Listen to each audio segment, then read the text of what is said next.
Let's move on to our second round rules. Close first round. Let's go to the second round. Everything gets doubled. A great take gives you 400 points. A good take gives you 200. An okay take gives you 100 points. And a bad take, again, nothing, zilch, nada, 0 points. Let's move on to the San Francisco side of things and talk about their quarterback. If you talk about just very different storylines, with Mahomes, we're talking about where he's at in the GOAT discussion. And with Brock Purdy, you got half the NFL fan base, NFL fandom is like, oh, he's awesome. He's this, he's that. The other side thinks he's a game manager. He's not that good. He's Jimmy G 2.0. I sort of rest in the middle. I think I'm in the minority in that regard. That's just kind of like, he's good. He's not great. He's not bad. But I'll start with you, Dalton. What would Brock Purdy prove if he wins the Super Bowl? Well, I mean, I'll start answering your question by asking you a question and answering it myself, which is, who are the quarterbacks who have beaten Patrick Mahomes in any postseason game? There are 2 of them so far, Tom Brady and Joe Burrow. To immediately join that company says something about any quarterback. This is the same Patrick Mahomes that just knocked Lamar Jackson off when the Ravens were favored and the Ravens were looking like the team that was going to go. They also went into Buffalo and just knocked off Josh Allen. I know you have mixed feelings about Josh Allen, but that's a heck of a talented pair of quarterbacks to knock off back-to-back. If all of a sudden Brock Purdy can say, hey, the buck stops here, that says something pretty serious about Brock Purdy. I appreciate the fact that he embraces the term game manager. I think it says a lot about kind of his character, his team-oriented attitude.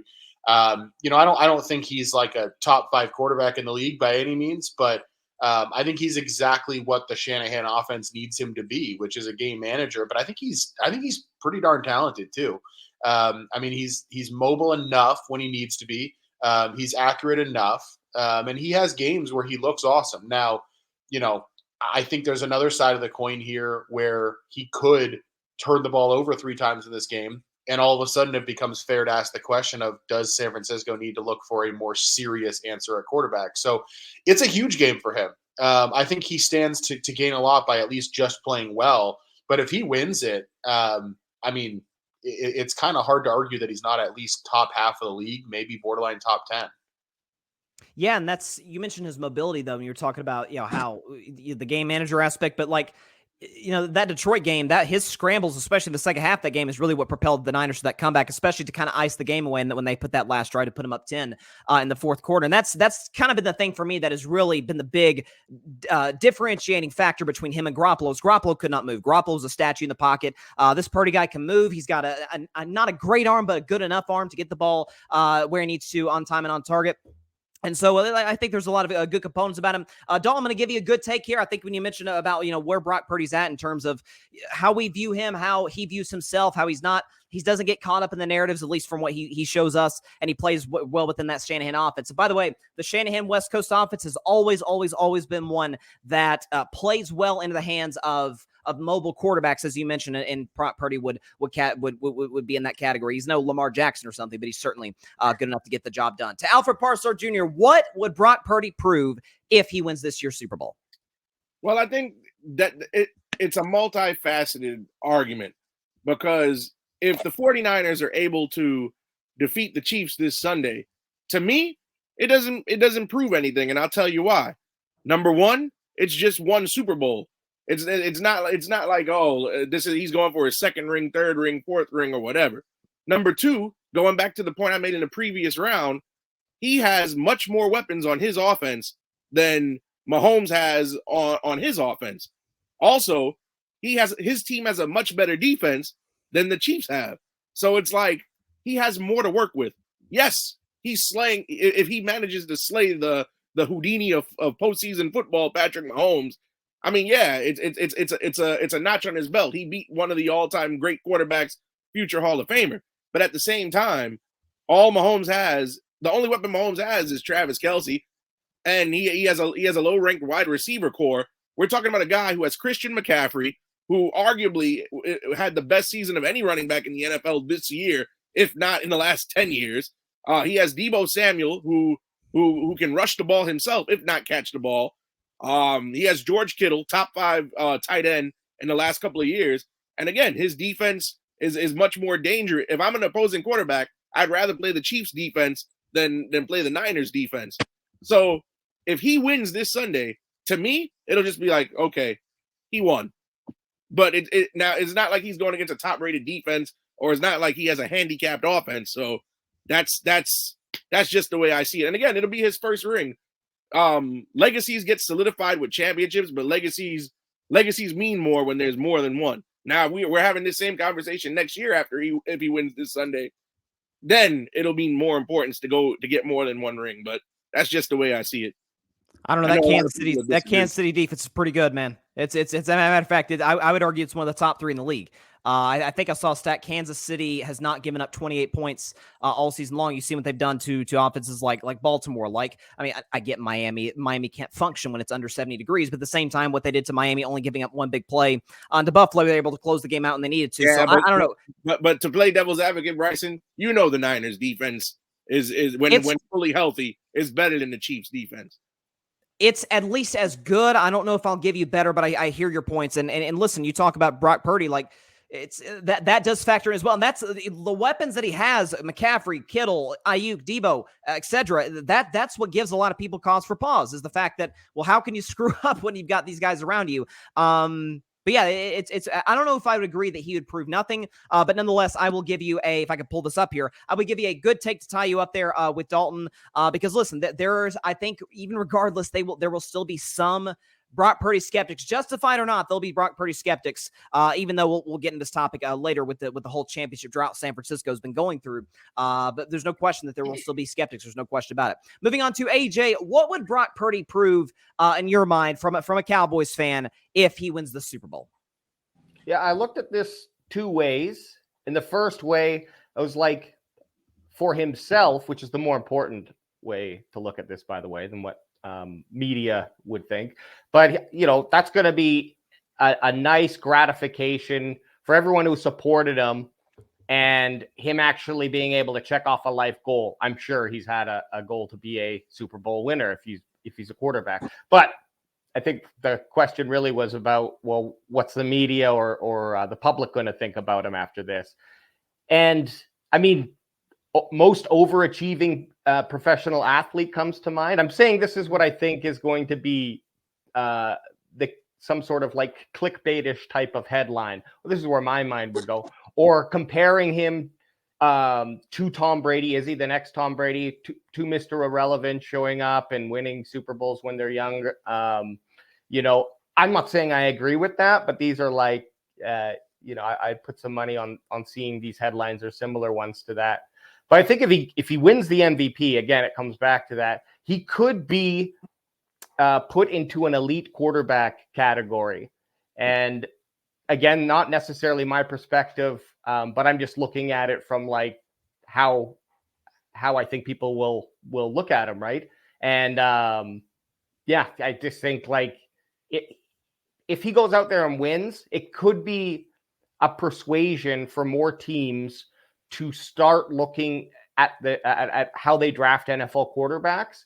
And I'm not saying that everyone's gonna want to wait to pick the last pick in the draft, sure, but they might not put as much value into a quarterback when they see, okay, if the argument is we can get a quarterback in here to play with all these super special talented pieces, and they can manage a job and get them to the Super Bowl. If that's what Brock Purdy is, 10 seconds. Why are we putting so much investment into a quarterback in the first round when we could for sure get a real specialty piece? So, yeah, and that's I think you bring up a great point that, and I've talked about before, like finding a quarterback is not an exact science. I know everybody points to Brady's 6th round, like that's the most obvious example, but listen, even guys not everybody considers elite. Dak went in the 4th round. Kirk Cousins went in the 4th round. Russell, his peak years, went in the 3rd round. Joe Montana, 3rd round. Brock Purdy, Mr. Irrelevant. Kurt Warner, Tony Romo, undrafted. Like there's most of your great quarterbacks come from the 1st round, but in general, we've seen some absolute terrible guys be drafted as high as 1st overall, and then guys not even, be bag of groceries in the case of Kurt Warner and turn out to be a Hall of Fame quarterback. So there's no question. It's not an exact science. I'm going to give AJ a good take here to get into 300 points, just a hair behind first place. And I think the point about you're all over it.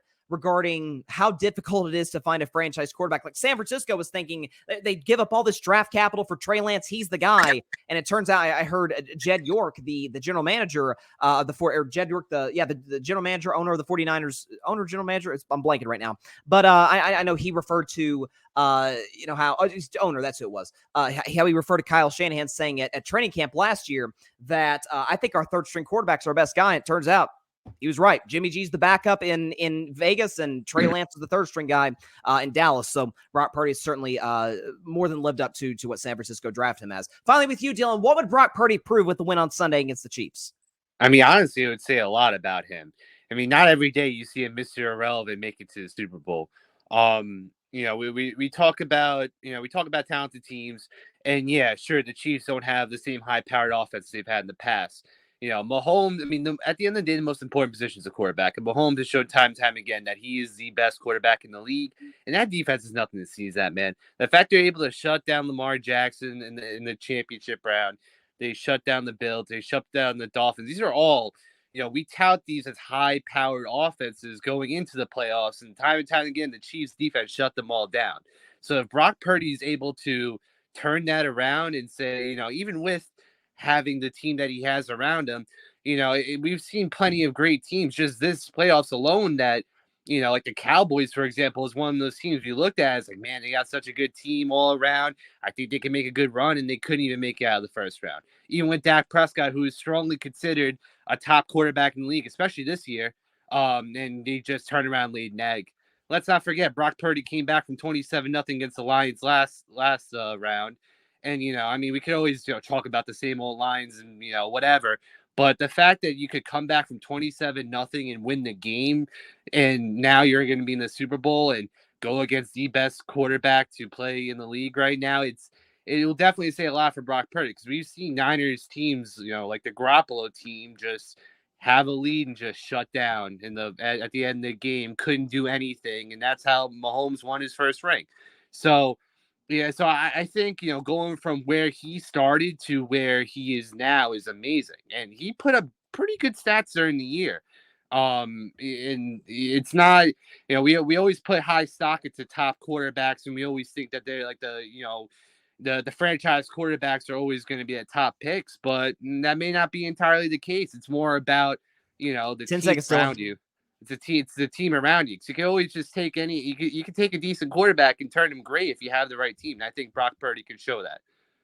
Yeah, and that's you referring to what Garoppolo was unable to do, and that was always my criticism, my at least my big knock on Purdy is like, man, I don't know if he can play from behind, off script in a game that's not going his way. Bad, like again the Green Bay game, kind of sloppy weather, throwing passes that probably easily could have been pick sixes to Darnell Savage. But listen, the ability to sort of pick himself off the map, to understand that this drive is everything for our season, leads the game-winning drive against Green Bay, down 27-10 to Detroit, to compose himself, to reel it back in, and to be able to lead that team to a comeback, scoring every single time they had the football, and having a passer rating well over 100, which Purdy, by the way, did lead the league in pass rating this season. Highly impressive. Okay take, Dylan.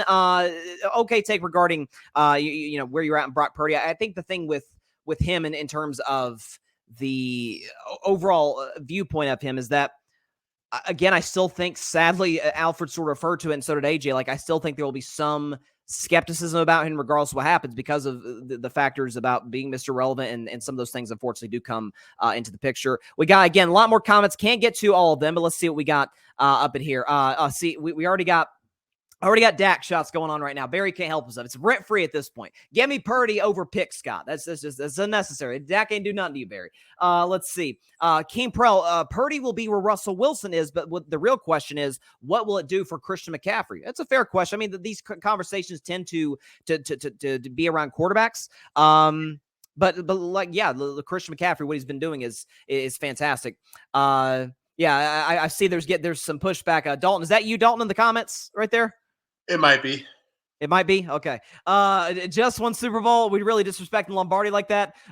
Barry Grant Jr. is going at you, Alfred. To say winning a Super Bowl means nothing disqualifies from this man from future shows. There are Hall of Famers that have only one Super Bowl. Hey, listen, John Elway had 0 up until the last 2 years of his career, and Dan Marino wasn't able to, only got to 1 early in his career, and was never able to to get back. But yeah, Guido says Dalton is 1,000% right. Bryson is getting tight with the points. Listen, I run this show, okay?